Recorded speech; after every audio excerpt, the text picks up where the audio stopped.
Kaya guys, magkakabit tayo ng plastic molding gamit ng ating no more nails. So ayan yung ating no more nails na gagamitin para sa ating plastic molding. At maglalagay din tayo ng ating isang ilaw. Bali ito yung pangpalit natin sa lumang receptacle natin. So ayan yung ating gagamitin. So bali yan mga kabukid, nilagyan natin yung ating plastic molding. So yung dito, yung switch na yan is papalitan natin. So ayan, dyan yung kakabit ng ating plastic molding. So magsimula na tayo mga kabukid.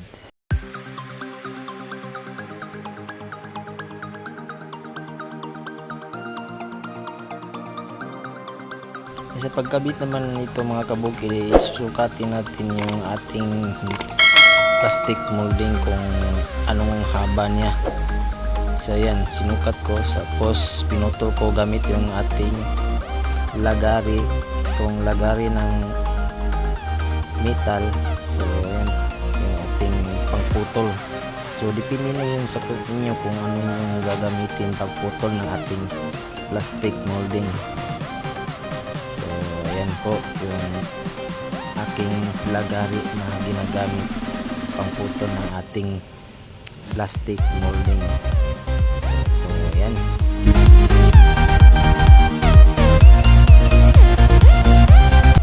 pagkatapos yung sukatin mga kabukid ay pwede nyo na lagyan ng ating no more nails. So ayan, lagyan ng ating no more nails.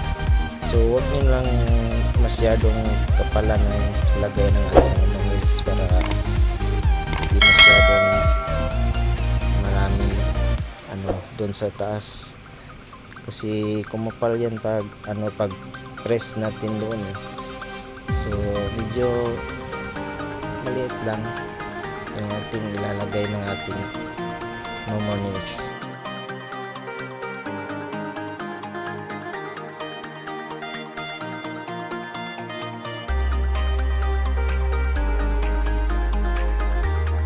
So ayan, medyo nyo lang mga kabukid yung para dumikit yung ating naman sa taas. So medyo pisil-pisilin natin para hindi siya mahulog yung ating plastic molding, kasi medyo basa pa ang ating namunas So ayan po, ganyan lang paglagay ng ating namunas.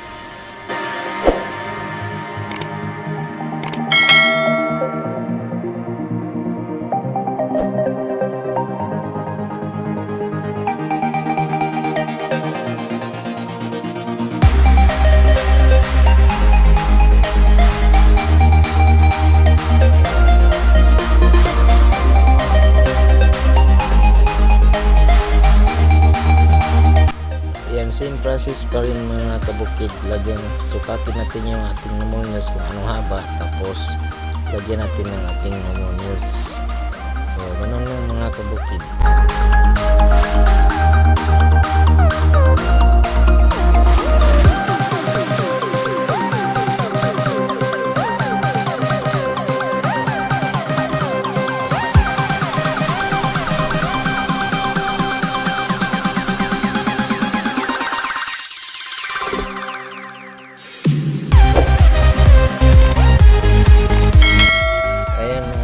Kung gusto nyo naman di na gumagalaw yung plastic molding kasi basa pa yung ating no more nails, lagyan nyo ng wood screw, kasi dito is kahoy itong kinabitan ko ng ating plastic molding. So nilagyan ko ng wood screw para hindi siya gumalaw. Yan yung ating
So, dito naman tayo sa outlet mga kabukid.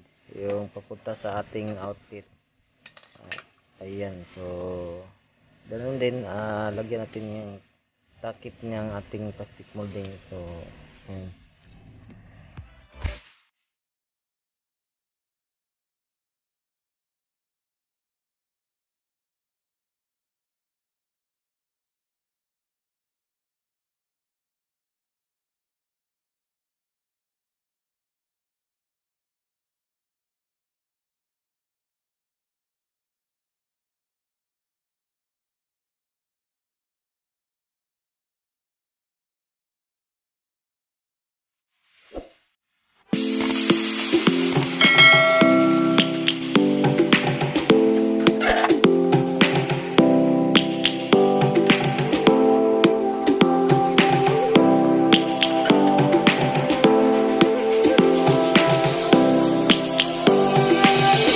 Lions roaring in the morning sun, searching for a longer day. So, yan mga kabukid, tapos na natin ilagay yung ating wire sa loob ng plastic molding. Ayan, so yan na yung resulta niya mga kabukid. So, malinis siya tignan mga kabukid. Wala siyang mga ano sa gilid. So, yan. Para din siyang design yung mga kabukid. So, yung ating kantuhan. So, ito yung ilaw mga kabukid, yung pinalitan natin. So, yan, tapos na natin. Tsaka yung switch nilagay natin. So, itatry natin mga kabukid yung ilaw niya. So, yan yung switch niya mga kabukid. Yung sa baba. Tapos yung sa ibabaw naman, yung sa switch, yung sa kabilang ilaw. Yun. So, yun doon. So, yan. Yung sa itaas na switch. Yan. So, yung ating paglalagay ng ating plastic molding. So, ayan yung ating molding. Saka no more nails mga kabukid.